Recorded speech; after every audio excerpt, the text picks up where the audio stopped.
ये है बहरेन, दुनिया के अमीर तरीन कंट्रीज जैसे कि यूएई, कतर और सऊदी अरब में घिरा हुआ एक बहुत ही छोटा सा कंट्री। बहुत कम लोग जानते हैं कि बहरेन एक्चुअली में है कहाँ, और उसकी वजह इसका ये छोटा साइज है। ये जो सारा रीजन है इसे पर्शियन गल्फ कहते हैं। पर्शियन गल्फ बहुत ही इम्पोर्टेंट जगह है क्योंकि इस रीजन में मौजूद कंट्रीज के पास पूरी दुनिया के 50% ऑयल और 40% नेचुरल गैस के रिजर्व्स हैं। पूरी दुनिया की 15% एनर्जी सप्लाई इसी पर्शियन गल्फ वाले कंट्रीज से आती है, और यही वजह है कि सारी दुनिया की सुपर पावर्स का हमेशा से ही इस रीजन में बड़ा इंटरेस्ट रहा है। अब आप सोच रहे होंगे कि जिस कंट्री के पड़ोसी यूएई, कतर, कुवैत और सऊदी अरब जैसे अमीर कंट्रीज हों वो खुद भी बहुत अमीर होगा, मगर ऐसा नहीं है। गो के बहरेन पूरे अरेबियन गल्फ में वो पहला कंट्री था जिसमें ऑयल डिस्कवर हुआ था, लेकिन इसके बावजूद बहरेन आज अपने पड़ोसियों से कुछ पीछे है। लेकिन बहुत जल्द ऐसा कुछ होने जा रहा है जो बहरेन को इस पर्शियन गल्फ का सबसे अमीर कंट्री बना सकता है, या फिर हो सकता है कि बहरेन के हालात मजीद खराब हो जाएं। समुंदर में जबरदस्त लोकेशन होने की वजह से मनामा का सी पोर्ट चंद सालों में ही पूरे पर्शियन गल्फ पर छा गया। 20वीं सदी के शुरू तक बहरेन बसरा, कुवैत और मस्कत के सी पोर्ट की सारी ट्रैफिक अपने पास खींच चुका था। इंडिया और ईरान से बड़ी तादाद में बिजनेसमैन बहरेन आकर आबाद होना शुरू हो गए थे, और बहुत जल्द बहरेन एक ट्राइबल सोसाइटी से ट्रेडिंग जायंट बन चुका था। जून 1932 में बहरेन में ऑयल के रिजर्व्स डिस्कवर हुए, जिसकी वजह से वो ब्रिटेन की आंख का तारा बन गया, क्योंकि बहरेन पूरे अरेबियन गल्फ में वो पहला कंट्री था जिसमें ऑयल डिस्कवर हुआ था। और फिर 1935 तक Bahrain 25,000 ton oil barrels Japan भेज रहा था। सिर्फ 10 सालों में बहरेन पर्शियन गल्फ में ब्रिटेन का एडमिनिस्ट्रेटिव सेंटर बन चुका था। बहरेन में लाखों डॉलर्स आ रहे थे और हालात आहिस्ता आहिस्ता बदल रहे थे। फिर 1971 में जब ब्रिटेन ने सारे गल्फ कंट्रीज के साथ ट्रीटी खत्म की तो बाकी अरब कंट्रीज की तरह बहरेन भी एक इंडिपेंडेंट कंट्री बन गया, और आज बहरेन यूएन की एक रिपोर्टिंग के मुताबिक अरब वर्ल्ड की फास्टेस्ट ग्रोइंग इकोनॉमी है। इकोनॉमिक इंडेक्स ऑफ फ्रीडम के अकॉर्डिंग भी बहरेन पूरे मिडिल ईस्ट में वो अकेला कंट्री है जहाँ पर बिजनेसेस पर सबसे कम रिस्ट्रिक्शंस हैं। लेकिन इतनी फेवरेबल परफॉर्मेंस के बावजूद आखिर क्या वजह है कि बहरेन दुबई, अबू धाबी या कतर की तरह अमीर नहीं? असल में इसका एक बहुत बड़ा रीजन है बहरेन का सोशियो पॉलिटिकल सिस्टम। बहरेन की पॉपुलेशन का 52% फॉरेनर्स हैं और सिर्फ 48% बहरेनी नेशनल्स हैं। मगर ऐसी सिचुएशन तो आपको यूएई या कतर में भी नजर आएगी, जहां पर सिर्फ 10 से 20% लोकल पॉपुलेशन है और बाकी 80 से 90% फॉरेनर्स हैं। तो बहरेन के केस में डिफरेंस क्या है? अब यहीं पर वो सबसे इंटरेस्टिंग और इम्पोर्टेंट पॉइंट आता है जो बहरेन को बाकी सारे मिडिल ईस्ट से यूनिक बनाता है। असल में बहरेन की 70% आबादी शिया मुस्लिम्स हैं, मगर बहरेन को रूल करने वाली अल खलीफा फैमिली सुन्नी मुस्लिम्स हैं। इसी डिवीजन को ईरान ने कई दफा एक्सप्लॉइट करने की कोशिश की है। जैसे 1969 में ईरान ने यूएन में बहरेन पर अपना क्लेम किया था, मगर तब क्योंकि बहरेन ब्रिटेन का हिस्सा था इसलिए उसे ये क्लेम वापस लेना पड़ा। फिर 2007 में आयतुल्लाह खामनाई के एडवाइजर ने ये स्टेटमेंट दी कि ईरान को चाहिए कि बहरेन को अपना प्रोविंस बनाकर ईरान में शामिल कर ले। इस तरह कई दफा ईरान बहरेन से रिलेटेड ऐसी स्टेटमेंट्स दे चुका है। अब सवाल ये पैदा होता है कि अगर हम शिया सुन्नी कॉन्फ्लिक्ट की सिवियरिटी को देखें तो ये कैसे पॉसिबल हुआ कि इतने 100 सालों तक एक सुन्नी फैमिली शिया मेजॉरिटी कंट्री पर रूल करे?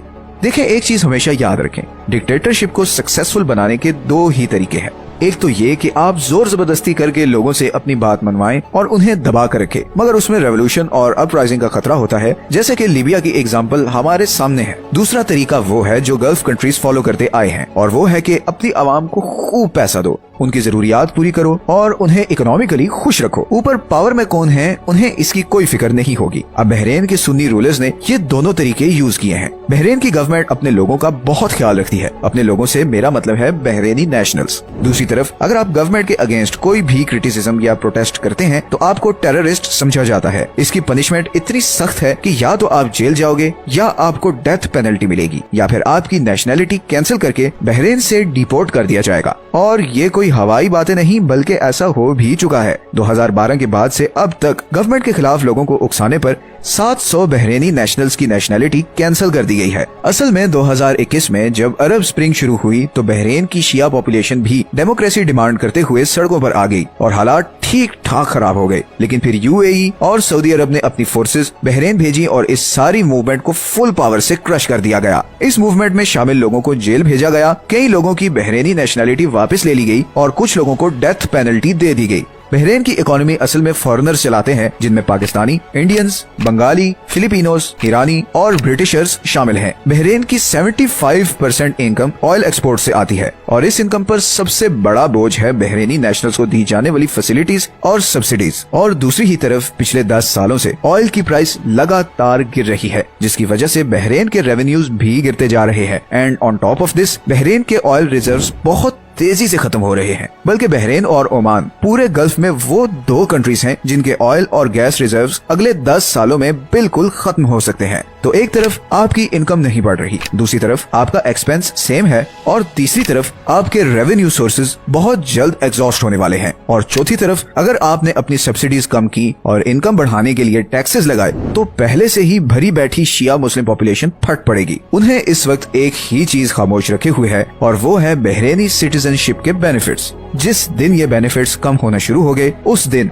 बहरेन के रूलर्स के लिए खतरे की घंटी बज जाएगी। बहरेन के लिए इकोनॉमिक फेलियर का मतलब पॉलिटिकल फेलियर होगा। लेकिन इस सब गंगा जल में फंसी बहरेनी सरकार को कुदरत की तरफ से 2 बहुत बड़े गिफ्ट मिले हैं। 2018 में बहरेन के पास इस रीजन में 8 बिलियन बैरल्स के शेल ऑयल रिजर्व्स डिस्कवर हुए हैं और 4 साल बाद ही 2022 में अल जौबा और अल जौफ के पास नेचुरल गैस के भी 2 बहुत बड़े रिजर्वॉयर्स डिस्कवर हुए हैं। इन डिस्कवरीज ने पूरे मिडिल ईस्ट में एक हलचल मचा दी है। दुनिया की बड़ी बड़ी कंपनीज एक्सट्रैक्शन के लिए बहरेन से डील्स करना चाह रही हैं। ये ऑयल और गैस रिजर्व्स इतने ज्यादा हैं कि अगले 40 सालों तक बहरेन इनसे अपनी डोमेस्टिक और एक्सटर्नल नीड पूरी कर सकता है। यहाँ पर सिर्फ एक प्रॉब्लम ये है कि किसी भी ऑयल रिजर्व को एक्सट्रैक्ट करने की कॉस्ट सेम नहीं होती, और ये तो है भी शेल ऑयल, मतलब ये समंदर में पत्थरों के काफी नीचे है। इस चार्ट में आप देख सकते हैं कि डिफरेंट तरह के ऑयल को एक्सट्रैक्ट करने की डिफरेंट कॉस्ट होती है। शेल ऑयल को एक्सट्रैक्ट करना नॉर्मल ऑयल से काफी ज्यादा एक्सपेंसिव होता है और अगर बहरेन को इस एक्सट्रैक्शन को प्रॉफिटेबल बनाना है तो उसे ये उम्मीद रखनी होगी कि ग्लोबल मार्केट में ऑयल बैरल की प्राइस हर सूरत $60 से ऊपर रहे। दूसरा, इन रिजर्व्स को फुली एक्सट्रैक्ट करते हुए भी कुछ साल लग जाएंगे और उस सारे अरसे में बहरेन को चाहिए कि अपनी इकोनॉमी डाइवर्सिफाई करे, सिर्फ ऑयल पे डिपेंडेंट होकर ना रहे। इनकम टैक्सेस इंट्रोड्यूस करवाए जाएं और लोगों को ये आजादी दी जाए कि वो गवर्नमेंट पर क्रिटिसाइज कर सकें ताकि उनमें फ्रस्ट्रेशन बिल्ड ना हो। यूएई और सऊदी अरब आहिस्ता आहिस्ता इसी अप्रोच पर आ रहे हैं। इस अप्रोच का एक पॉसिबल बहुत बड़ा नुकसान ये हो सकता है कि बहरेनी पॉपुलेशन जो कि इतनी फैसिलिटीज और लग्जरी की आदी है, वो ये टैक्सेस और लॉज बर्दाश्त ना कर सकें और रिलीजन कार्ड यूज करते हुए सुन्नी रूलर्स के अगेंस्ट रिवोल्ट शुरू कर दें। इसीलिए बहरेन इस वक्त मेक और ब्रेक पर खड़ा है। कुछ वाइज डिसीजंस फ्यूचर में उसकी और उसके लोगों की तकदीर बदल सकते हैं, लेकिन दूसरी ही तरफ यही डिसीजंस इन रूलर्स के गले भी पड़ सकते हैं।